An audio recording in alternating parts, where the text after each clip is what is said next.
এক ইহুদি ব্যক্তি নবী করিম সাল্লাল্লাহু আলাইহি সাল্লামের কাছে আসলো এবং তাকে একটি খেজুরের বীজ দিয়ে বলল, এই বীজ জমিনে লাগানোর পর যদি একদিনে গাছে পরিণত হয় এবং তাতে খেজুর ধরে তাহলে আমি আপনাকে আল্লাহর সত্য নবী হিসেবে গ্রহণ করব। তো নবী করিম সাল্লাল্লাহু আলাইহি সাল্লাম তার এই শর্ত মেনে নিয়ে বীজটি মাটিতে পুঁতে দিলেন। তারপর তিনি আল্লাহর কাছে প্রার্থনা করে সেখান থেকে চলে গেলেন। ইহুদি ভাবলেন, যদি এটি সত্যি গাছে পরিণত হয় তাহলে তো আমাকে তাকে রাসূল হিসেবে বিশ্বাস করতে হবে। তাই ইহুদি ব্যক্তিটি লুকিয়ে সেখানে গিয়ে মাটি থেকে বীজটি টেনে বের করে ফেললেন। তো পরের দিন যখন ইহুদি ব্যক্তি সেখানে পৌঁছালেন তখন তিনি একেবারে হতভম্ব হয়ে গেলেন। তিনি দেখলেন যে সেই জায়গায় একটি বড় খেজুর গাছ রয়েছে এবং তাতে খেজুরও ধরেছে। তারপর যখন তিনি সেই গাছের খেজুরকে দুই ভাগ করলেন তখন তিনি তৎক্ষণাৎ বলে উঠলেন, এই খেজুরে তো কোনো বীজই নেই। তখন নবীজি সাল্লাল্লাহু আলাইহি সাল্লাম বললেন, তুমি গতকাল সন্ধ্যায় চালাকি করে এখান থেকে বীজটি তুলে ফেলেছো, তাই এই খেজুর গাছে বীজবিহীন খেজুর ধরেছে।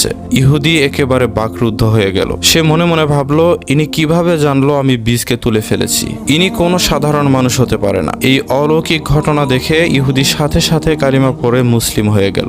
সুবহানাল্লাহ। তাই মদিনায় আজও বীজবিহীন এই খেজুরগুলি জন্মায়। বন্ধুরা, ভিডিওতে লাইক দিয়ে চ্যানেলটি সাবস্ক্রাইব করুন।